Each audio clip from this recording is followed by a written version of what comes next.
मुझे सब पता चल गया है तारा। अच्छा, मतलब ये बात आप दोनों को पता थी और आप लोगों ने मिलकर मुझसे ये बात छिपाई।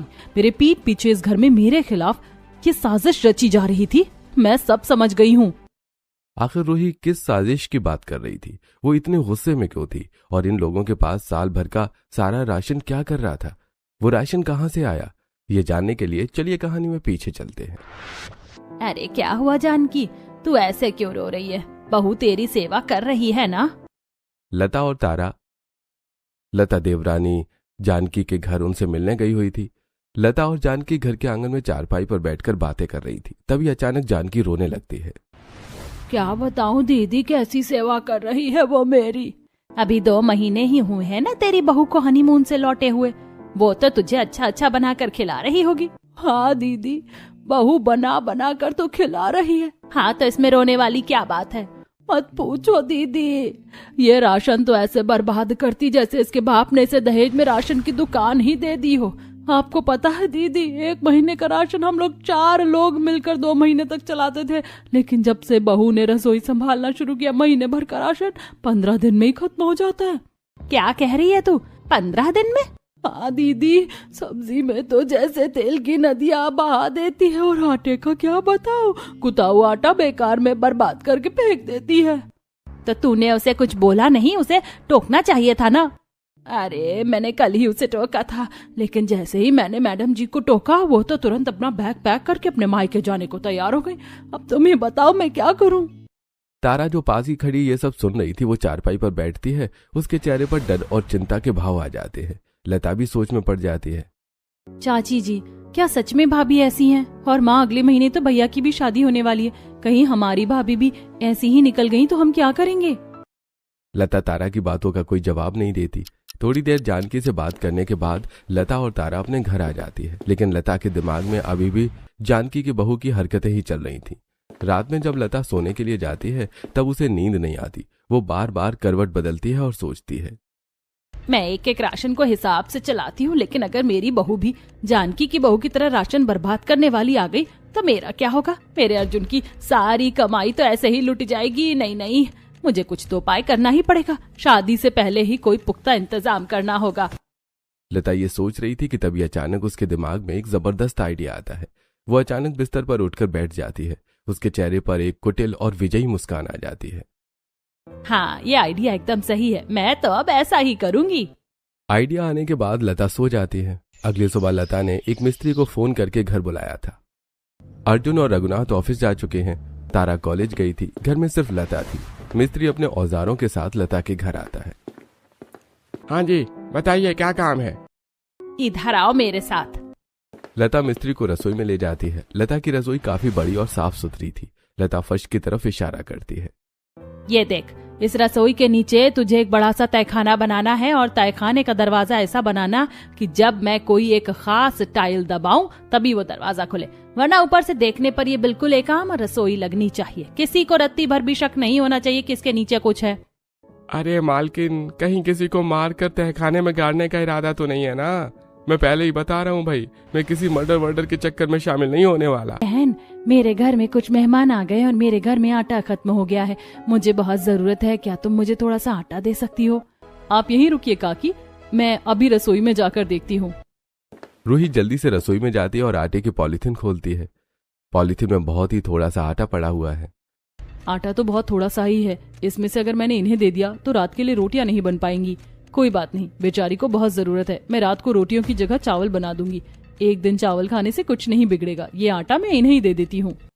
रूही वो आटा एक बर्तन में डालती है और बाहर आकर उस गरीब पड़ोसन को दे देती है।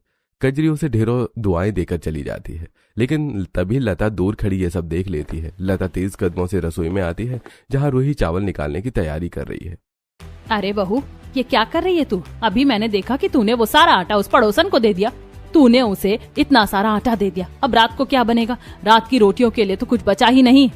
माँ जी, आटा ही तो है, बेचारी को बहुत जरूरत थी तो मैंने दे दिया। आप परेशान मत होइए, आज रात को हम रोटियों की जगह चावल खा लेंगे। चावल भी तो रखे हैं ना। लता कुछ नहीं बोलती, बस उसे घूर कर देखती है और वहाँ से भड़कते हुए बाहर निकल जाती है। वो सीधा अपनी बेटी तारा के कमरे में जाती है। तो हम लोग बस उसी की तैयारी के बारे में सोच रहे थे। मैं सोच रही थी कि अर्जुन और तुझे एक साथ सरप्राइज दूंगी। अर्जुन जी का जन्मदिन। उनके जन्मदिन में तो अभी पूरे 2 महीने बाकी हैं। तो क्या हुआ, हम लोग पहले से ही तैयारी कर रहे हैं। हाँ भाभी, मैं और माँ आपको और भैया दोनों को सरप्राइज देना चाहते थे, लेकिन सब गुड़गोबर हो गया। रूही बात आगे नहीं बढ़ाती है और अपने कमरे में चली जाती है। ऐसे ही दिन गुजरते हैं। एक दिन लता किसी काम से जानकी के घर गई थी। तारा कॉलेज गई हुई थी और रूही घर में अकेले रसोई में खाना बना रही थी। तभी उसके हाथ से एक पत्थर वाली अचार की बरनी गिर जाती है और वो उसी टाइल पर गिरती है, जिससे रसोई के नीचे जाने का रास्ता खुलता है। बरनी गिरते ही दरवाजा खुल जाता है। रूही रसोई के नीचे जाती है और रसोई के नीचे 1 साल का राशन देखकर हैरान हो जाती है। यहाँ इतना सारा राशन क्या कर रहा है और माँ जी ने मुझे इसके बारे में बताया भी नहीं है। रूही ये सोच रही थी, तभी लता वहां आ जाती है। इतनी बड़ी बात छुपाने की वजह से रूही लता से गुस्सा हो जाती है। माँ जी, मुझे तो अपनी आंखों पर यकीन ही नहीं हो रहा है, आपने इतनी बड़ी बात मुझसे छिपाई। तभी उसके हाथ से एक पत्थर वाली अचार की बरनी गिर जाती है और वो उसी टाइल पर गिरती है, जिससे रसोई के नीचे जाने का रास्ता खुलता है। बरनी गिरते ही दरवाजा खुल जाता है। रूही रसोई के नीचे जाती है और रसोई के नीचे 1 साल का राशन देखकर हैरान हो जाती है। यहाँ इतना सारा राशन क्या कर रहा है और माँ जी ने मुझे इसके बारे में बताया भी नहीं है। रूही ये सोच रही थी, तभी लता वहां आ जाती है। इतनी बड़ी बात छुपाने की वजह से रूही लता से गुस्सा हो जाती है। माँ जी, मुझे तो अपनी आंखों पर यकीन ही नहीं हो रहा है, आपने इतनी बड़ी बात मुझसे छिपाई। आप मेरे साथ ऐसा कैसे कर सकती हैं? मैं आपकी बहू हूँ, बाहर से आई हुई कोई चोर उचक्की थोड़ी हूँ जो आपने ऐसा किया। तू चिल्ला क्यों रही है और ये गुस्सा किसे दिखा रही है? जो भी मैंने किया है वो सब तेरी वजह से ही किया है। मेरी वजह से? ऐसा क्या कर दिया था मैंने जो आपको ये सब करना पड़ गया? रूही गुस्से में लता से झगड़ रही थी। तभी सीढ़ियों से रूही की नंद तारा आती है। माँ, क्या भाभी को हमारा सीक्रेट पता चल गया? मुझे सब पता चल गया है तारा। अच्छा, मतलब ये बात आप दोनों को भी पता थी और आप लोगों ने मिलकर मुझसे ये बात छिपाई। मेरे पीठ पीछे इस घर में मेरे खिलाफ ये साजिश रची थी। मैं सब समझ गई हूँ। भाभी शांत हो जाइए, आपको इतना गुस्सा नहीं करना चाहिए। मैं शांत हो जाऊं? रसोई के नीचे 1 साल का राशन आप लोगों ने छुपाया हुआ था और माँ जी आप मुझे बोल रही हैं कि ये सब मेरी वजह से हुआ है। हाँ, ये सब तेरी वजह से ही हुआ है। तू ही तो है जो हर वक्त अपना राशन दूसरों को दान करती रहती है। अगर तुझे पता होता कि हमारे पास इतना राशन है तो तू पता नहीं सारा राशन उठाकर हर किसी को दान कर देती। मुझे समझ नहीं आ रहा आप मेरे बारे में ऐसा कैसे सोच सकती है। उस दिन उस औरत को बहुत ज्यादा जरूरत थी, इसीलिए मैंने उसे थोड़ा सा राशन दिया था। बहू, तूने पहली ही रसोई के दिन इतना सारा दूध डालकर खीर बनाई थी और पूरी कितने सारे तेल में बनाई थी बता? तूने तो आते के साथ ही मेरा राशन उस दिन ही कितना खाली कर दिया था। माँ जी, उस दिन मैंने खीर में दूध इसीलिए ज्यादा डाला था ताकि खीर थोड़ी गाढ़ी और क्रीमी बने, सबको अच्छी लगे। और मैंने तो थोड़े से तेल में ही पूरी छानी थी, बस मैं उसे टिश्यू पेपर पर सोखना भूल गई थी। आपने मुझे बिना जाने मुझे जज कर लिया। बताइए माँ जी, आपने ऐसा क्यों किया? इतना कहते कहते रूही का गला भर आता है और वो बहुत रो रही थी। तुझे पता नहीं रूही, मेरी देवरानी की बहू कितना राशन बर्बाद करती है। उसकी वजह से मेरी देवरानी कितना रोती है और जब वो अपनी बहू को राशन बर्बाद करने से मना करती है तो वो मायके जाने की धमकी देती है। मैं नहीं चाहती थी कि मेरे साथ ऐसा हो, इसीलिए मैंने पहले से ही तैयारी की थी।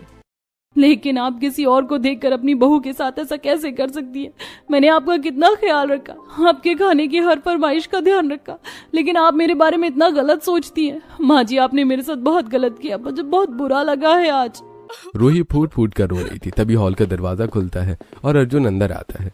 अर्जुन रूही को आवाज देता है। उसकी आवाज सुनकर रूही, लता और तारा तीनों नीचे से ऊपर रसोई में आती हैं। तब तक अर्जुन भी रसोई में आ जाता है। ये सब क्या हो रहा है? आप लोगों ने रसोई के नीचे इतना बड़ा कमरा कब बनवाया? ये कमरा माँ जी ने बनवाया और आपको पता है रसोई के नीचे 1 साल का राशन रखा हुआ है। माँ जी ने मुझसे राशन को छुपा कर रखा था। माँ, राशन छुपाने की क्या जरूरत थी आपको? अरे बेटा, तेरी ये बीवी ये जब से आई है ना बस राशन लुटाने में लगी रहती है। मैंने सोचा कि कहीं ये सारा राशन ना लुटा, जल्दी से कपड़े लेकर आ, बहुत तेज बारिश होने वाली है।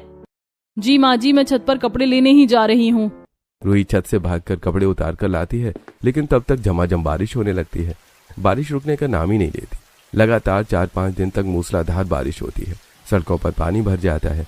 घर के अंदर भी सीलन आने लगती है। 5वें दिन पानी थोड़ा कम होता है। तारा टीवी पर न्यूज देख रही थी। माँ देखो ना, न्यूज में दे रहा है कि पानी जो है वो राशन की दुकानों में भी चला गया है। लोगों के घरों में राशन सड़ गया है। अभी तो बाहर से कुछ खाने को मिलेगा भी नहीं। अच्छा हुआ माँ जो आपने रसोई के नीचे 1 साल का राशन रखा हुआ है। कम से कम हमारे पास तो खाने को है। हाँ हाँ, हमें भी चलकर देखना चाहिए कहीं वो खराब तो नहीं हो गया। पूरा परिवार रसोई की तरफ दौड़ता है। लता कांपते हाथों से टाइल दबाती है। नीचे का दरवाजा खुलता है। अंदर का नजारा देखकर सबकी आंखें फटी की फटी रह जाती हैं। रसोई के नीचे थोड़ा पानी आ गया था, लेकिन राशन भीगा नहीं था। अरे बेटा, हमारा राशन बाल बाल बच गया। ये पानी से भीगे उससे पहले चलो इसको जल्दी से ऊपर लेकर चलो। अर्जुन, रूही, लता और तारा सब मिलकर सारे राशन के बोरों और डिब्बों को ऊपर हॉल में खींच कर लाते हैं। सारा राशन सही सलामत देखकर लता को बहुत खुशी होती है। हाँ जी, भगवान जी ने हमारा राशन खराब होने से बचा लिया, वरना आप सोचिए अगर ये भीग जाता तो हमारा कितना नुकसान हो जाता। भगवान ने हमारी मदद की है। मुझे लगता है कि हमें अब दूसरों की मदद करनी चाहिए। अभी लोगों को राशन की बहुत जरूरत है। हाँ माँ, भाभी सही कह रही है। आप टीवी में देखिए कितने गरीब लोग हैं जो बारिश की वजह से भूख से बेहाल हो रहे हैं। लता रूही की तरफ देखती है। उसके दिमाग में एक कश्मकश चल रही थी। वो रोती हुई राधा की तरफ देखती है और फिर अपने राशन की तरफ और फिर अपनी बहू की तरफ। उसका दिल पिघल जाता है। तो सही कह रही है बहू, हमारे पास इतना सारा राशन है। अगर हम ऐसी हालत में दूसरों की मदद करते हैं और हमारे राशन से किसी भूखे का पेट भरता है तो इससे बड़ा पुण्य क्या होगा। तुम राधा को राशन दे दो और हम लोग बाकियों को भी राशन देने चलते हैं। लता की बात मानकर रूही राधा को जरूरत भरकर राशन दे देती है। फिर लता, रूही, अर्जुन और तारा मिलकर जल्दी जल्दी अपने राशन को पन्नियों में भरते हैं। वो बाहर पानी में खड़े लोगों को राशन बांटने लगते हैं। अरे वाह, आप लोग तो बहुत अच्छे लोग हो। भगवान आपका भला करे माँ जी, आपने हमारी बच्चों की जान बचा ली। लोगों की दुआएं सुनकर लता की आंखों में आंसू आ जाते हैं। उसे अपनी गलती का एहसास होता है। वो पलटकर रूही को देखती है जो मुस्कुराते हुए लोगों की मदद कर रही थी। मेरी बहू सच में बहुत अच्छी है। मैंने दूसरों की बहू को देखकर उस पर शक किया और उसे इतना दर्द दिया, लेकिन आज उसी की समझदारी से हम लोगों की मदद कर पा रहे हैं। राशन बांटने के बाद सब घर के अंदर आते हैं। लता रूही के पास जाती है और उसके सिर पर प्यार से हाथ रखती है। मुझे माफ कर दे बहू, मैंने तुझे समझने में बहुत देर कर दी। तू इस घर की लक्ष्मी है। आज के बाद मैं तुझसे कुछ नहीं छुपाऊंगी। रूही अपनी सास के गले लग जाती है। अर्जुन, रघुनाथ और तारा मुस्कुराते हुए ये सब देखते हैं। रसोई के नीचे अब कोई कमरा नहीं था। लता रूही पर भरोसा करने लगी थी। रूही के दिल में भी किसी के लिए कोई शिकायत नहीं थी। रूही के ससुराल में अब सब रूही से प्यार करते और उस पर भरोसा करने लगे थे।